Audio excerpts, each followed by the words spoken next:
Parallel ಅಂತಲ್ಲ. ಈಗ voter I D ಅನ್ನೋದು ಪ್ರಜಾಪ್ರಭುತ್ವದಲ್ಲಿ ಪ್ರತಿಯೊಬ್ಬನ ಹಕ್ಕು, ಪ್ರತಿ ಭಾರತೀಯರ ನಾಗರಿಕನ ಹಕ್ಕು. ಮತದಾರರ ಪಟ್ಟಿಯಲ್ಲಿ ಇರ್ತಕ್ಕಂಥ ಹೆಸರು, ಆ ಮತದಾರ ಪಟ್ಟಿಯಲ್ಲಿರ್ತಕ್ಕಂಥ ಹೆಸರನ್ನ ಇಟ್ಕೊಂಡೆ ಸರ್ಕಾರಗಳು, ಅದು ಕೇಂದ್ರ ಸರ್ಕಾರಗಳಿರ್ಬೋದು, ರಾಜ್ಯ ಸರ್ಕಾರಗಳಿರ್ಬೋದು, ಜನಕಲ್ಯಾಣ ಕಾರ್ಯಕ್ರಮಗಳನ್ನ ಹಮ್ಮಿಕೊಂಡು ಜನಸಾಮಾನ್ಯರಿಗೆ ದೊರಕಬೇಕಾದಂಥ ಅವ್ರನ್ನ ಮುಟ್ಟಬೇಕಾದ್ರೆ ಆ ಲಿಸ್ಟಲ್ಲಿ ನೋಡಿಕೊಂಡೇ ನಾವು ಮಾಡ್ತಕ್ಕಂಥದ್ದು.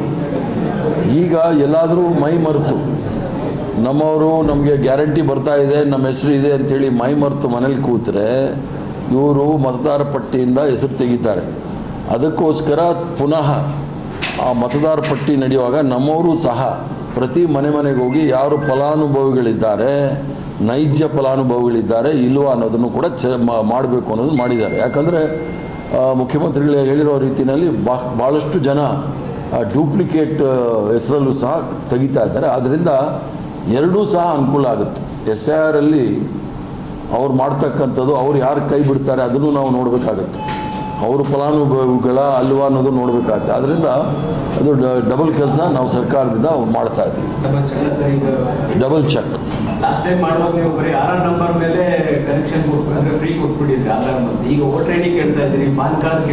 ಅಲ್ಲಲ್ಲ, ಈಗ ಅವ್ರ ಹೆಸರು, ಯಾಕಂದರೆ 11 ಡಾಕ್ಯುಮೆಂಟ್ ಕೊಡಬೇಕು ಅಂತ ಹೇಳಿದ್ದಾರೆ ಎಲೆಕ್ಷನ್ ಕಮಿಷನರು, ಸನ್ಮಾನ್ಯ ಫೇಕು ಮಹಾರಾಜರು ಹೇಳಿದ್ದಾರೆ.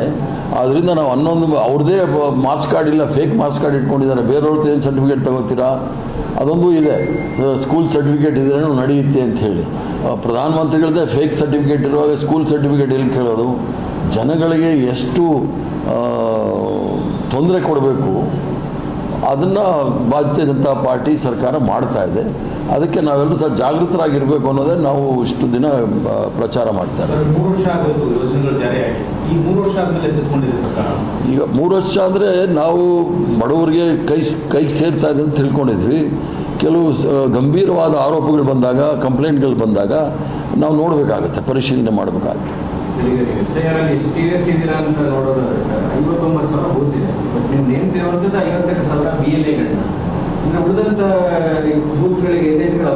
ಈಗ ಏಜೆಂಟ್ಗಳಿಗೆ ಅವಕಾಶ ಇದೆ.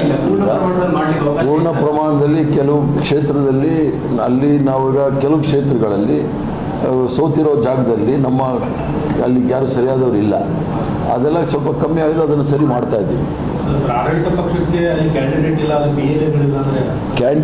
ಕ್ಯಾಂಡಿಡೇಟ್ ಇದ್ದಾರೆ, ಸೋತಿರೋ ಕಾರಣಕ್ಕೆ ಭಾರತೀಯ ಜನತಾ ಪಾರ್ಟಿ ಸದಸ್ಯರಿದ್ದಾರಲ್ಲ ಅವ್ರು ಮಾಡಕ್ಕೆ ಬಿಡ್ತಾ ಇಲ್ಲ. ಸರಿ, ರಾಮ ಮಂದಿರ ಲೂಟಿ ಪ್ರಕರಣ ಕರ್ನಾಟಕದ ಕನೆಕ್ಷನ್ ಇದೆ ಅಂತ ಈಗ ಇಷ್ಟು ದಿವಸ ನಾವು ಇಡೀ ದೇಶದಲ್ಲಿರೋ ಯಾವುದೇ ದೇವಸ್ಥಾನ ಎಲ್ಲ ಹೋದ್ರೂ ಕೂಡ ಚಪ್ಪಲಿ ಕಳ್ಳರಿದ್ದಾರೆ, ಎಚ್ಚರಿಕೆಯಿಂದ ಇರಿ ಅಂತ ಇದ್ರು. ಇನ್ಮೇಲೆ ಯಾವುದೇ ದೇವಸ್ಥಾನಕ್ಕೆ ಹೋದರೆ ಹುಂಡಿ ಕಳ್ಳರಿದ್ದಾರೆ, ಎಚ್ಚರಿಕೆ ಅಂತ ಬೋರ್ಡ್ ಹಾಕ್ಸ್ತಾರೆ BJP ಅವ್ರು ಬಂದ ಮೇಲೆ. ನಾವು ಹೇಳ್ತಾ ಇರೋದೇನು ಅಂದರೆ, ರಾಮನ ಹೆಸರಲ್ಲಿ ಇವರು ಲೂಟಿ ಹೊಡಿತಾ ಇದ್ದಾರಲ್ಲ, ಇದುವರೆಗೂ ಯಾರನ್ನಾದರೂ ಕ್ರಮ ತೆಗೆದುಕೊಂಡಿದ್ದಾರೆ? ಇಷ್ಟು ನಿಧಾನವಾಗಿ ಹೋಗೋದು ಯಾಕೆ? ಗತಿ ಸ್ಪೀಡಲ್ಲಿ ಹೋಗ್ತಾ ಇದ್ದಾರೆ, ವೇಗದಲ್ಲಿ ಹೋಗ್ತಾ ಇದ್ದಾರೆ. ತಕ್ಷಣ ಕ್ರಮ ತೆಗೆದುಕೊಳ್ಬೇಕು. ಇದರಲ್ಲಿ ಯಾರ್ಯಾರು ಅದು ಎಲ್ಲಿಗೆ ಹೋಗುತ್ತೆ 200 ಕೋಟಿ ಅಂತೇಳಿ, ಅದು ಕರ್ನಾಟಕದವ್ರಿಗೂ ಸಹ ಬಂದಿದೆ. ಕೆಲವರಿಗೆ ರಿವಾರ್ಡ್ ಕೊಟ್ಟಿದ್ದಾರೆ. ಅವರು ಗೋಹತ್ಯೆ ಕಾನೂನು ವಿಚಾರದಲ್ಲಿ ಬಿಲ್ ಪಾಸ್ ಮಾಡಿದ್ರು ಅಂತೇಳಿ ಕೆಲವರಿಗೆ ಅವ್ರಿಗೆ ಇದು ಕೊಟ್ಟಿದ್ದಾರೆ, ಅವಾರ್ಡ್ ಕೊಟ್ಟಿದ್ದಾರೆ. ಭಾಳ ಆಳವಾಗಿ ಅದು ನಾವು ಈಗಾಗಲೇ ಹೇಳಿದ್ವಿ, ಸುಪ್ರೀಂ ಕೋರ್ಟ್ ಜಡ್ಜ್ ನೇತೃತ್ವದಲ್ಲಿ ಇದು ತನಿಖೆ ನಡೀಬೇಕು ಅಂತ. SIT ಎಲ್ಲ ಸುಮ್ಮನೆ ಕಣ್ಣೊರ್ಸೋಕ್ಕೆ, ಯಾವುದಾದ್ರೂ ಒಂದೇ ಒಂದು ವಿಚಾರ ಮಾಡ್ತಕ್ಕಂಥ ಸಂಸ್ಥೆಗಳು ಭಾರತೀಯ ಜನತಾ ಪಾರ್ಟಿ ನಾಯಕರನ್ನ ಮಾಡಿದ್ಯಾ?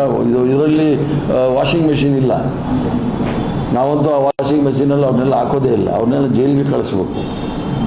ಕರ್ನಾಟಕ ಕನೆಕ್ಷನ್ ವಿಚಾರದಲ್ಲಿ ಅಖಿಲೇಶ್ ಯಾದವ್ ಮಾತಾಡುವಾಗ ಅನ್ರಿಜಿಸ್ಟರ್ಡ್ ವ್ಯಕ್ತಿಗಳಿದ್ದಾರೆ ಕರ್ನಾಟಕದವರು. ಅಲ್ಲ, ದೇಶಕ್ಕೆ ತುಂಬ ಅನ್ರಿಜಿಸ್ಟರ್ಡ್ ಸಂಸ್ಥೆಗಳೇ ಈ ತೊಂದರೆ ಕೊಡ್ತಾ ಇರೋದು. ಅದನ್ನೇ ನಾವು ಹೇಳ್ತಾ ಇದ್ವಿ, ಎಲ್ಲರೂ ಸಹ ಸಂವಿಧಾನದ ಚೌಕಟ್ಟಿನಲ್ಲಿ ಎಲ್ಲರೂ ಸಹ ನೋಂದಣಿ ಮಾಡ್ಕೊಳ್ಬೇಕು. ಒಂದು ವ್ಯವಸ್ಥೆ ಇದೆಯಲ್ಲ, ವ್ಯವಸ್ಥೆಯಲ್ಲಿ ಹೋಗ್ಬೇಕಾಗುತ್ತೆ. ಅದು ನಂಬಿಕೆ, ಮೂಢನಂಬಿಕೆ, ಅಂಧಭಕ್ತರು ನಡೆಯೋದಿಲ್ಲ. ಸರ್, ಇವತ್ತಿನ ದೇಶಾದ್ಯಂತ ನೀವು ಕೂಡ ವಿರೋಧ ಮಾಡಿ ಕರ್ನಾಟಕ ಒಂದು ರೀತಿ ಇದೇನು ರಾಜ್ಯಗಳ ಮೇಲೆ ಕಾಂಗ್ರೆಸ್ ರಾಜ್ಯಗಳನ್ನ ಟಾರ್ಗೆಟ್ ಮಾಡಿದ್ದಾರೆ ಅಂತ ಕಾಂಗ್ರೆಸ್ ನಾವು ಕಾರ್ಯಕ್ರಮ ತಂದಾಗ, ಮಹಾತ್ಮ ಗಾಂಧಿ ರಾಷ್ಟ್ರೀಯ ಉದ್ಯೋಗ ಖಾತರಿ ಯೋಜನೆ ತಂದಾಗ ಗ್ರಾಮೀಣ ಪ್ರದೇಶದಲ್ಲಿ ಇರ್ತಕ್ಕಂಥ ಕೃಷಿ ಕಾರ್ಮಿಕರಿಗೆ, ಬಡವರಿಗೆ ಅವ್ರಿಗೆ ವರ್ಷಕ್ಕೆ 100 ದಿನಗಳ ಕಾಲ ಉದ್ಯೋಗ ಅವಕಾಶವನ್ನು ಕೊಡಬೇಕು ಅಂತ ಮಾಡಿದ್ವಿ. ಇವ್ರು ತಂದಿರೋದು ಉದ್ಯೋಗ ಅವಕಾಶಗಳನ್ನೆಲ್ಲ ಮುಗಿಸೋಕ್ಕೆ. ಯಾಕಂದರೆ ಅವರ ಬಂಚ್ ಆಫ್ ಥಾಟ್ಸ್ ಗೋಲ್ವರ್ಕರ್ ಅವರ ಸಿದ್ಧಾಂತನೇ ಅದು, ಬಡವರ ಬೆನ್ನು ಮುರಿದ್ರೆ ಅವರೆಲ್ಲರೂ ನಮ್ಮ ಗುಲಾಮರಾಗಿರ್ತಾರೆ ಅಂಥೇಳಿ ಮನಸ್ಸನ್ನ ಗುಲಾಮರಾಗಿ ಮಾಡಲಿಕ್ಕೆ ಇದೊಂದು ಮೊದಲನೇ ಹೆಜ್ಜೆ ಇಟ್ಟಿದ್ದಾರೆ. ಅದೇನೋ ಜಿ ರಾಮ್ಜಿ ಮಾಡ್ಕೊಂಡು. ಪ್ರಹ್ಲಾದ್ ಜೋಶಿ ಅವರಿಗೆ ಯಾಕಂದ್ರೆ ನಮ್ಮ ಪ್ರೀತಿ ಇದ್ದರೆ ಕಾಣಿಸ್ತಿದೆ, ಹೇಳ್ತಾರೆ ಪದೇ ಪದೇ ಗೊತ್ತಿಲ್ಲ ಓಲೈಕೆ ಮಾಡ್ತಾರೆ. ಅವರು ಮಹಾನ್ ಪಂಡಿತರು, ಪ್ರಖರ ಜ್ಞಾನಿ, ಆಮೇಲೆ ಜಾತ್ಯತೀತ ತತ್ವದಲ್ಲಿ ನಂಬಿಕೆ ಇಟ್ಕೊಂಡಿರ್ತಕ್ಕಂಥವ್ರು. ಅವರ ಸಂಬಂಧಿಕರು BJP ಟಿಕೆಟ್ ಕೊಡ್ತೀವಿ ಅಂತ 2 ಕೋಟಿ ರೂಪಾಯಿ ತಗೊಂಡಿರೋರು.